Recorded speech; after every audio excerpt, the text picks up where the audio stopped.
7 मई 2025 यानी अब से कुछ घंटे के बाद आने वाली है वो तारीख जब देश में जंग के ऐसे ही सायरन बजने शुरू हो जाएंगे। आम नागरिकों को अलर्ट करने वाली एक मॉक ड्रिल होगी।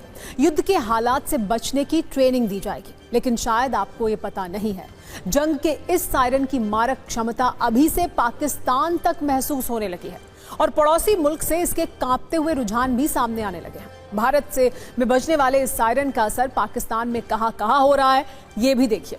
सबसे पहले आपको उस डर का पाकिस्तानी संसद में क्या असर दिखा वो दिखाते हैं, जहां विशेष सत्र बुलाकर भारत के हमले के डर पर चर्चा की जानी थी। सांसदों को एक दूसरे का डर और दुख बांटना था, लेकिन मॉक ड्रिल वाला आदेश सुनकर पाकिस्तानी सांसद ही इतना डरे हुए हैं कि ज्यादा एमपी संसद ही नहीं पहुंचे। इसके बाद पाकिस्तानी सत्ता का हाल देखिए। शहबाज के मंत्री तो डर से कांप ही रहे हैं। पाकिस्तान के सांसद देश छोड़कर भागने के लिए पूरी तरह तैयार बैठे हैं और ये कह रहे हैं कि अगर जंग हुई तो वो इंग्लैंड भाग जाएंगे। अब मुनीर की फौज का हाल भी देख लीजिए, जहां जवानों ने जंग के डर से इस्तीफों की झड़ी लगा दी है। और अब पाकिस्तानी जनरल का हाल यह है कि उन्हें भारत से युद्ध लड़ने के लिए किराए के फौजी बुलाने पड़ रहे हैं। और भारत के इस मॉक ड्रिल वाले सायरन ने पाकिस्तान को यूएनएससी मतलब यूनाइटेड नेशन सिक्योरिटी काउंसिल के सामने गिड़गिड़ाने के लिए मजबूर कर दिया है। पाकिस्तान ने यूएनएससी में भारत के हमले का डर दिखाकर इमरजेंसी सेशन बुलाया, लेकिन उसकी ये सारी मेहनत बेकार हो गई। और अब घड़ी की सुई पर बढ़ता हुआ एक एक मिनट पाकिस्तान के डर को बढ़ा रहा है। ये डर पाकिस्तानी सत्ता की बातों में महसूस हो रहा है। उसके रक्षा मंत्री ख्वाजा आसिफ का बयान सुनिए तो आपको डर महसूस होगा। वैसे इस बार भारत ने आतंकियों के गॉडफादर पाकिस्तान के लिए अलग लेवल की तैयारी की है। एजेंडा क्लियर है। अब की बार पाकिस्तान को सिर्फ मारना नहीं है, बल्कि डरा डरा कर मारना है। तभी तो अब तक जो हिंदुस्तान पाकिस्तान के लिए झटका ट्रीटमेंट का इस्तेमाल कर रहा था, अब की बार उसने हौले हौले ट्रीटमेंट का प्रयोग किया है। और इसे हम आपको एक चार्ट के जरिए ये समझाते हैं।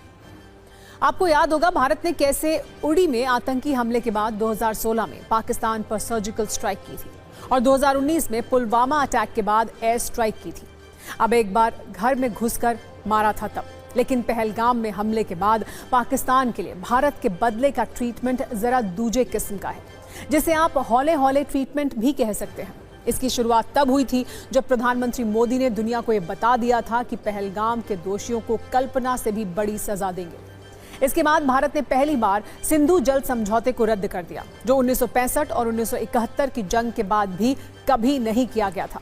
भारत के बदले की कसम के कुछ ही देर बाद भारत ने एक युद्धाभ्यास किया जिसका नाम था आक्रमण, जो इस बात का संदेश था, इस बार छोड़ेंगे नहीं। पाकिस्तान से बदले के हौले हौले ट्रीटमेंट का एक अहम पड़ाव भारत में हो रही लगातार बैठकें भी हैं, जिसमें यह साफ संदेश है कि भारत इस बार पाकिस्तान के खिलाफ कुछ बहुत बड़ा करने जा रहा है।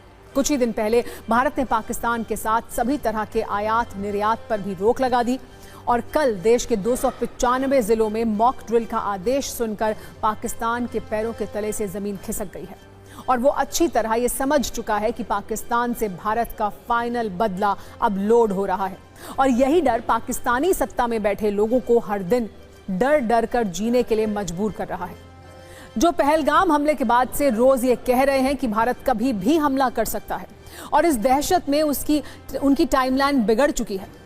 सस्ते वाले दाल मसाले स्वाद हुआ बेकार, एमडीएच की हल्दी मिर्ची धनिया करे कमाल, ये रंग दे, ये खुशबू दे, ये तीखा, ये कम पड़े, क्या निराला